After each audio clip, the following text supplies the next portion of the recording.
नमस्कार साथियों, कैसे हो? उम्मीद करता हूँ सभी अच्छे और सभी स्वस्थ होंगे। आप सभी का आपके अपने YouTube चैनल के ऊपर स्वागत करता हूँ। आज अपन एक छोटा सा टॉपिक लेके आए हैं जिसमें बात करने वाले हैं डार्विन या डार्विनवाद कह सकते हो, और इंग्लिश में आप कह सकते हो डार्विनिज्म। देखो, इवोल्यूशन की जब भी आप स्टडी करते हो तो कुछ टर्म्स हैं जो बार बार में रिपीट होते हैं। एक तो अपन देखते हैं कि जो बायोलॉजिकल इवोल्यूशन है, यहाँ पे टर्म अपन लिखेंगे बायोलॉजिकल इवोल्यूशन। ठीक है, बायोलॉजिकल इवोल्यूशन है कि भी जीवों के अंदर समय के साथ में किस प्रकार से चेंज हुआ था। ठीक है ना, यहां पे अपन किनको पढ़ेंगे? जीवों में समय के साथ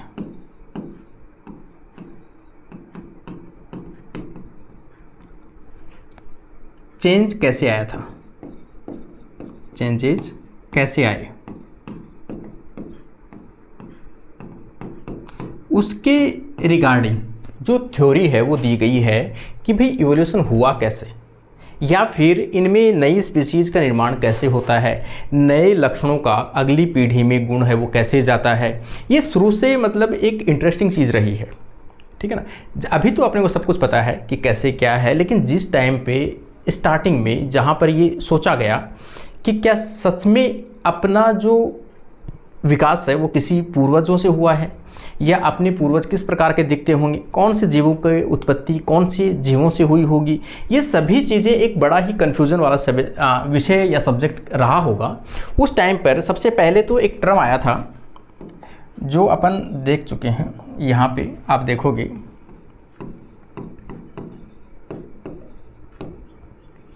लेमार्क जो टर्म है ये आ चुका है। ठीक है ना, लेमार्क ने क्या समझाया था? लेमार्क ने कहा था कि जो भी व्यक्ति जैसा चाहता है अगर वो उसके ऊपर काम करे तो वो वैसा ही हो जाता है, और वही गुण अगली पीढ़ी में जाते हैं। कुछ टर्म्स इन्होंने कहा, जैसे एक तो यूज एंड डिसयूज। एक तो ये टर्म किसने यूज में लिया था भाई? लेमार्क ने यूज में लिया था कि जिस ऑर्गन के ऊपर व्यक्ति या ऑर्गेनिज्म ज़्यादा वर्क करता है, ज़्यादा यूज में लेता है, वो वर्क है, वो जो ऑर्गन है उसका हमेशा क्या होता है? विकास होता है। और जो ऑर्गन जिसका वो यूज में नहीं लेता है वो धीरे धीरे क्या होता है भाई? विलुप्त होता है। ठीक है, ये कंडीशन बताई। इसके अलावा इन्होंने एक टर्म कहा इनहेरिटेंस ऑफ एक्वायर्ड कैरेक्टर। ये टर्म इन्होंने एक टर्म बताया कि आपने अपने जीवन में अभ्यास से या कैसे भी कुछ भी इन्वायरमेंट के प्रति कैसे भी आपके अंदर अगर कोई लक्षण आता है और वो लक्षण आपने ग्रहण किया है तो वो अगली पीढ़ी में जाएगा। तो इन्होंने क्या कहा? Inheritance of acquired character. Acquired का मतलब है आपने अपनी ज़िंदगी में कौन से लक्षण सीखे हैं, कौन से लक्षण ग्रहण किए, वो लक्षण आने वाली पीढ़ी के अंदर क्या है? जाते हैं। ये किसने कही थी? ये लाइन लेमार्क ने कही थी। जबकि इसका जो रिजेक्शन है वो किसने किया था? बाद में अपने को पता लगा, विजमैन जो था साइंटिस्ट, उन्होंने किया था। लगातार 20 जो पीढ़ी थी, 20 पीढ़ियों तक किसकी पूंछ काटी? चूहों की पूंछ काटी, और लास्ट में देखा 21 की जो पीढ़ी थी उसमें क्या थी? पूंछ वापस आ गई। इसका मतलब इन्होंने कहा, विजमैन ने कहा, ठीक है ना, विजमैन ने कहा कि जो भी लक्षण अपन अपने इन्वायरमेंट में, अपनी फैमिली, अपने समाज, कहीं से भी अपन ग्रहण करते हैं तो वो अगली पीढ़ी में नहीं जाते हैं, वो अपनी सोमेटिक सेल्स में होता है। तब इन्होंने बताया कि सोमेटिक, अपनी बॉडी में 2 प्रकार के सेल्स होती है। पूरी बॉडी जो अपनी बनी होती है वो कौन सी सेल से बनी होती है? सोमेटिक सेल से बनी होती है। सोमेटिक सेल से बनी होती है, और अपन जो भी लक्षण, जो भी चीज़ें ग्रहण करते हैं, बॉडी बनाते हैं, कुछ भी करते हैं अपन, वो सब इनमें आता है। किस में आता भी? सोमेटिक सेल्स में। जबकि अगली पीढ़ी में इनका कोई भी रोल नहीं होता है। अगली पीढ़ी में अपनी दूसरी सेल्स होती है जिसे अपन क्या बोलते हैं? जर्म सेल बोलते हैं। ये जो हैं वो अगली पीढ़ी में क्या होते हैं, ट्रांसफ़र होते हैं, और इन्हीं से क्या बनते हैं, गेमिट बनते हैं, और इन्हीं से जाइगोट बनता है और अगली पीढ़ी में लक्षण जाते हैं। तो इन्होंने इसको रिजेक्शन किसने किया, विजमेन ने। इसी प्रकार से अगली थ्योरी है अपनी, एक डार्विन की थ्योरी है, वेरी इंपॉर्टेंट थ्योरी है, आपके हर कॉम्पिटिटिव एग्जाम के अंदर आपसे पूछा जाएगा। एनसीईआरटी में भी इसमें काफ़ी डिटेल में दी गई है इस थ्योरी को। अपन यहाँ पे थोड़ा सा अपन डिस्कस करते हैं शॉर्ट में ही, डार्विनिज्म या डार्विनवाद आप इसे कह सकते हो। इसमें सबसे पहले मेन जो चीज़ें हैं, पूरा नाम जो है चार्ल्स रॉबर्ट डार्विन ने यह इवोल्यूशन का सिद्धांत दिया। अब इनसे संबंधित कई बार एग्जाम में जो क्वेश्चंस है वो पूछे जाते हैं कि डार्विन का जन्म, तो यहाँ पे अपन देखेंगे 12 फरवरी 1809 इन इंग्लैंड। कहाँ के थे भाई, इंग्लैंड के निवासी थे, इंग्लैंड में इनका जन्म हुआ। रिसर्च के लिए ये HMS बीगल, ठीक है ना, बीगल क्या है, ये जहाज़ है, पानी वाली जो जहाज़ होती है वो जहाज़ है। इस बीगल जहाज़ के अंदर ये क्या किए थे, अपनी यात्रा किए थे, किसके लिए भाई, रिसर्च के लिए। जब वो गए थे तो कौन से जहाज़ में गए थे, तो बीगल जहाज़ में गए थे। शिप को दिसंबर 27, 1831 को रवाना किए गए। कब निकला वो यहाँ से, 1831 को निकला, 27 दिसंबर को, और वापस कब लौटा, 2 अक्टूबर 1836। इसका मतलब अपन देखेंगे 5 साल के आसपास इन्होंने अपना पूरा वर्क जो रिसर्च का है वो किया था। ये साउथ अमेरिका, साउथ अफ्रीका में ट्रैवल किए, मतलब वहाँ पे गए अपनी रिसर्च के दौरान। ऑस्ट्रेलिया तथा एक जो साउथ अमेरिका के जो पास में था एक महाद्वीप है, जिसे अपन कह सकते हैं गैलेपेगोज आइसलैंड में इन्होंने अपनी रिसर्च कंप्लीट की, और वहाँ पे उन्हें कुछ चिड़ियों को देखने को मिला, और चिड़ियों को इन्होंने, जो चिड़िया देखी थी इन्होंने, उसको क्या नाम दिया था, इन्होंने उसको नाम दिया फिंचेज। जो बर्ड इनको मिला उनको क्या नाम दिया, फिंचेज। तो इनको कहा जाता है डार्विन की फिंचेज, इनके ऊपर इन्होंने वर्क किया। आगे आप देखोगे, देखो आगे इन्होंने 2 बुकें हैं। कई बार अगर आपसे पूछा जाए डार्विन से रिलेटेड कि डार्विन की कौन सी बुकें हैं, क्या किया, तो यहाँ पे 2 बुकें हैं। प्रिंसिपल ऑफ पॉपुलेशन ऑफ मैल्थस, ये इनके सहयोग से है भाई। एक तो मैल्थस साइंटिस्ट था और एक है डार्विन, दोनों के सहयोग से है। Principle of geology of Charles लेल, ये भी इनके सहयोगी हैं, इनके साथ में है, ये इनके क्या है, बुक है, ठीक है। आगे आप देखोगे एक साइंटिस्ट का नाम आता है Wellesley, very very important term है, एल्फ्रेड रसेल वेल्सी। मतलब वेल्सी जो साइंटिस्ट थे काफ़ी एडवांस साइंटिस्ट थे, जिनको काफ़ी नॉलेज था इन्वायरमेंट के बारे में, इवोल्यूशन के बारे में, काफ़ी स्टडी भी की इन्होंने। लेकिन इनके विचार जो थे वो कहीं ना कहीं डार्विन से रिलेटेड थे। मतलब डार्विन भी उस टाइम पे जब रिसर्च कर रहे थे, उसी टाइम पर ये बंदा रिसर्च कर रहा था। दोनों की सोच है वो काफ़ी मिलती जुलती थी, दोनों का वर्क भी सेम था, कहीं ना कहीं इनका टारगेट और सोच सब कुछ सेम थी। इसलिए सबसे पहले आता है वेल्सी। इन्होंने साउथ ईस्टर्न एशिया तथा साउथ अमेरिका की यात्रा की तथा न्यूट्रल या नेचुरल, है ना, यहाँ पे अपन देखेंगे नेचुरल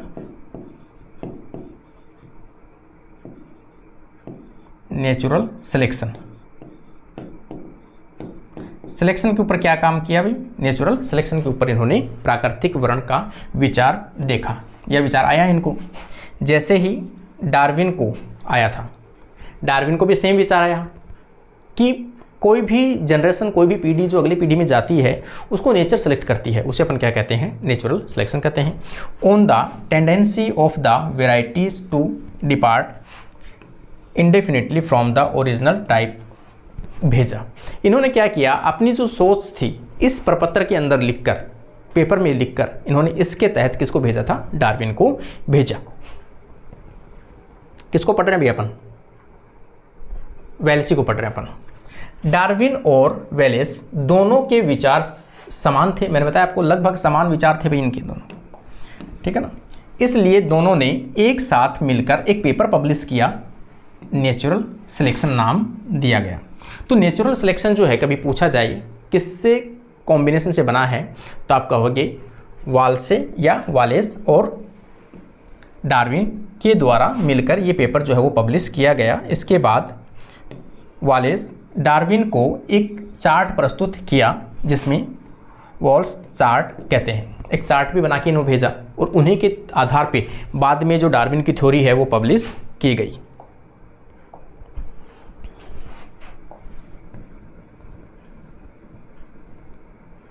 देखो यहाँ पे अपन देखेंगे एक थ्योरी जो है, चार्ट है, वो वाल्से ने एक चार्ट बनाकर भेजा। किसको भेजा भाई? डार्विन को। ये डार्विन को एक चार्ट बनाकर भेजा इन्होंने कुछ पॉइंट रखे थे। इसमें पहला पॉइंट जो रखा, पहले पॉइंट के अंदर 2 सब पॉइंट रखे। जीव जंतुओं में संतान उत्पत्ति की प्रचुर क्षमता पाई जाती है। पावर ऑफ रिप्रोडक्शन, ठीक है ना, या अपन कह सकते हैं एबिलिटी ऑफ रिप्रोडक्शन। सभी जीवों में रिप्रोड्यूस करने की, अपने जैसी संतति उत्पन्न करने की क्षमता पाई जाती है, ये पॉइंट दिया। एक जाति के प्राणियों की संख्या स्थिर होती है, ठीक है ना, एक जाति की संख्या क्या होती है? स्थिर होती है। दूसरा पॉइंट इन्होंने दिया जीवन संघर्ष। ये क्या दिया इन्होंने भाई? Struggle for existence, struggle for existence, कि जीवित रहने के लिए आपस में संघर्ष करना पड़ेगा। जो ज़्यादा संघर्ष में सक्सेस होगा वहीं आगे उसकी जो जीन है, उसके गुण है, अगली पीढ़ी में जाएंगे, ठीक है ना। और वो संघर्ष है वो देखो किसी भी प्रकार से हो सकता है। किसी भी समाज में, किसी भी पॉपुलेशन में एक से अधिक जब जनसंख्या बढ़ जाती है तो वहाँ पे संघर्ष होना स्वाभाविक है। एक जाति के बीच में हो सकते हैं, 2 जातियों के बीच में हो सकते हैं, तो ये संघर्ष चलता रहता है। और संघर्ष में जो सक्सेस होता है वहीं वो क्या करता है? रिप्रोड्यूस कर पाता है और उसकी लक्षण, उसकी पीढ़ी अगले जनरेशन में जा पाती है। योग्यता की उत्तरजीविता या प्राकृतिक वर्ण, survival of the fittest and natural selection. जो ज़्यादा फिट होगा, संघर्ष के दौरान ये पाया जाएगा कि जो ज़्यादा संघर्ष करेगा, ज़्यादा सक्सेस होगा और योग्य होगा, उसी के गुण अगली पीढ़ी में जाएंगे। और धीरे धीरे जैसे संघर्ष करेंगे, कुछ जीव मर जाएंगे, कुछ के आगे जीन जाएंगे। उनमें क्या होता है? समय के साथ में, पर्यावरण के साथ में वो क्या कर रहे हैं? संघर्ष कर रहे हैं। इनकी वंशागति, अब इनमें क्या आएगा? जो भी वेरिएशन उनमें उत्पन्न होंगे समय के साथ, वो क्या होंगे भाई? अगली पीढ़ी में जाएंगे। कैसे होंगे वो? हेरिडेटरी प्रकार के होंगे।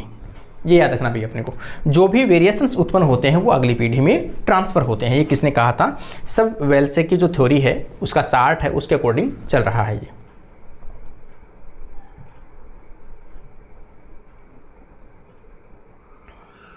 अगला पॉइंट अगर आप देखोगे, योग्यता की उत्तरजीविता, ठीक है ना, योग्यता की उत्तरजीविता, सर्वाइवल ऑफ फिटेस्ट।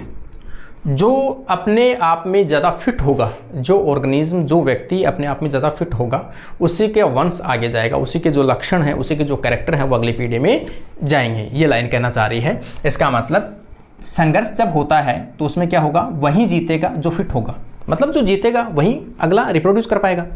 वातावरण में सतत परिवर्तन, और वातावरण में समय के साथ में क्या होता रहता है भाई? रेगुलर परिवर्तन होता रहता है। और परिवर्तन के दौरान और इन संघर्ष के दौरान और फिटेस्ट जो फिट होगा, उन सभी कंडीशन को ध्यान में रखते हुए प्रकृति इनका क्या करती है? चयन करती है। और प्रकृति में उन्हीं व्यक्तियों के जीन, लक्षण आगे जाएंगे जो सभी इन चीज़ों में खरे उतरते हैं, और जो इनको संघर्ष नहीं कर पाते हैं वो पीछे रह जाएंगे। निरंतर प्राकृतिक वर्ण द्वारा, नेचुरल सिलेक्शन द्वारा जाति की उत्पत्ति, continuous natural selection, evolution of new species. अगर ये चलता रहेगा तो नई प्रजातियों का निर्माण होता रहेगा। डार्विनिज्म आप इसको क्या कह सकते हो? डार्विनिज्म कह सकते हो या थ्योरी ऑफ नेचुरल सिलेक्शन कह सकते हो। किसने दिया था भाई? संयुक्त रूप से ये थ्योरी है वो दी गई है संयुक्त रूप से चार्ल्स डार्विन तथा A.R. वेल्से ने प्रतिपादित की थी। कभी पूछा जाए आपसे किसने दिए तो दोनों ने मिलकर दी थी, डार्विन और वेल्से। लेकिन वाल्से जो था वो थोड़ा सा छुप गया पीछे, डार्विन ज़्यादा पॉपुलर हो गया उस टाइम पे। यह सिद्धांत डार्विन ने अपनी बुक, कौन सी बुक के अंदर भाई इस सिद्धांत को पब्लिश किया गया, on the origin of species, on the origin of species by natural selection, by the mean of natural selection. तो आपको कहीं भी ऑप्शन मिले natural, on the basis of origin of species, ये मिल सकता है, या फिर ये साथ में मिल सकता है बाय नेचुरल सिलेक्शन। और ये कब पब्लिश हुई? 1859 में दिया गया था। इसमें इन्होंने नेचुरल सिलेक्शन की थ्योरी दी और अपने पूरे विचार जो है वो दिए।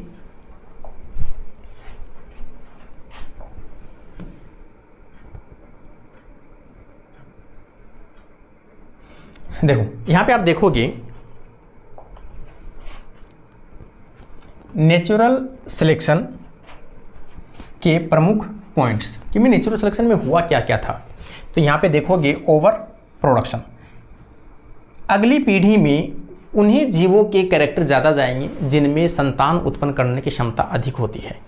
जैसे अपन कहेंगे, जैसे इसमें इन्होंने एग्जाम्पल दिया, जैसे कि प्लांट है, प्लांट के सर्वाइव करने की ज़्यादा संभावनाएं रहती हैं, जीन आगे जाने की संभावना ज़्यादा रहती है, क्योंकि एक प्लांट जो है वो हज़ारों के अंदर बीज का निर्माण करता है और वो बीज है वो हज़ारों जो प्लांट है उनका निर्माण कर सकता है। सेम इसी प्रकार से उन्होंने एक एग्जांपल दिया कि जो कीड़े हैं, इंसेक्ट हैं, एक इंसेक्ट जो मादा इंसेक्ट होती है वो लाखों के अंदर अंडे देती है और लाखों एक साथ में कीड़े उत्पन्न होते हैं, तो उनकी भी संभावना ज़्यादा रहती है। इसी प्रकार से बैक्टीरिया है, वायरस है, वो भी क्या करते हैं, अधिक संख्या के अंदर रिप्रोड्यूस करते हैं। तो जिनमें रिप्रोडक्शन की अधिक क्षमता होती है वो क्या होते हैं, उनके आगे नेचुरल सिलेक्शन उनमें अधिक होता है, अत्यधिक प्रजनन क्षमता होती है। दूसरा पॉइंट इन्होंने बताया स्ट्रगल फॉर एग्जिस्टेंस। जो वेल्से ने इनको चार्ट बनाकर भेजा उनके अकॉर्डिंग डार्विन ने फिर अपनी थ्योरी दी। तो इन्होंने क्या लिखा, पहला पॉइंट ओवर रिप्रोडक्शन, प्रोडक्शन का मतलब रिप्रोडक्शन, स्ट्रगल फॉर एग्जिस्टेंस, ठीक है ना, संघर्ष करते रहेंगे वहाँ पर रहने के लिए, जिस समाज में, जिस जगह, जिस कॉलोनी के अंदर वो रह रहे हैं उसके लिए उनको क्या करना पड़ेगा, लगातार संघर्ष करना पड़ेगा।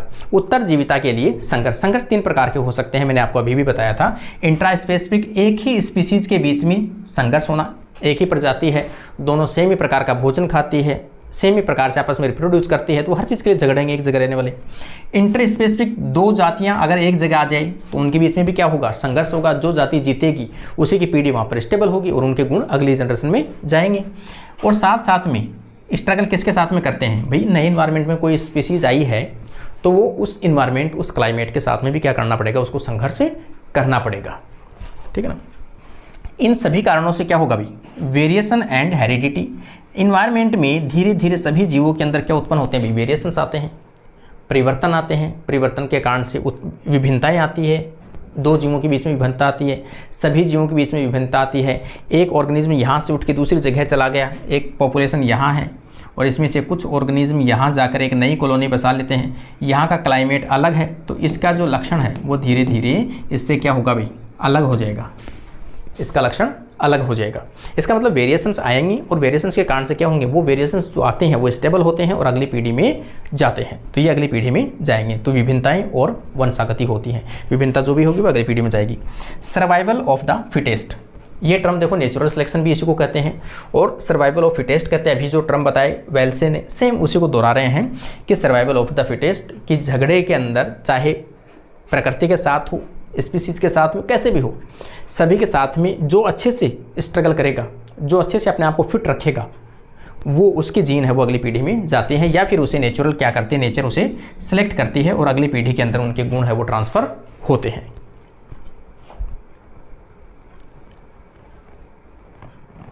ये थोड़ा सा एक है, 5वां पॉइंट है ओरिजिन ऑफ न्यू स्पीसीज, कि इन सभी कारणों से नेचर क्या करती है, सिलेक्ट करती है और गुणों के अंदर धीरे धीरे परिवर्तन आता है और एक नई स्पीसीज का क्या होता है भाई, निर्माण हो जाता है, एक नई स्पीसीज का निर्माण होता है। डार्विनवाद की आलोचना, पहली बात तो डार्विनवाद की आलोचना का कारण था कि डार्विन जो है वो एक जेनेटिक्स का उसको नॉलेज नहीं था, आनुवांशिकी जेनेटिक्स का नॉलेज नहीं था भाई उसे, क्योंकि जेनेटिक्स का नॉलेज है उस टाइम पे मेंडल को था, लेकिन मेंडल भी इनकी रिसर्च के कारण से मेंडल पीछे छुप गया था उस टाइम पे, लेकिन इनको जेनेटिक्स का नॉलेज नहीं था, तो ये कारण नहीं बता पाए थे कि जो वेरिएशंस आते हैं, उत्पन्न होते हैं वेरिएशंस, वो क्यों आते हैं और अगली पीढ़ी में वो कैसे ट्रांसफ़र होते हैं, वो सभी चीज़ों को एक्सप्लेन नहीं कर पाए थे। डार्विनवाद की सबसे बड़ी कमी थी कि उन्हें आनुवंशिक का कोई भी ज्ञान नहीं था, जेनेटिक्स के बारे में वो कुछ भी नहीं जानते थे। डार्विन अवशेषी अंगों का स्पष्ट नहीं कर पाए, ठीक है ना, कि अभी भी अपने अंदर अवशेषी अंग बचे हुए हैं, उनका क्या काम है, क्यों बचे हुए हैं। Darwin somatic and genetic variations में डिफरेंस नहीं बता पाए।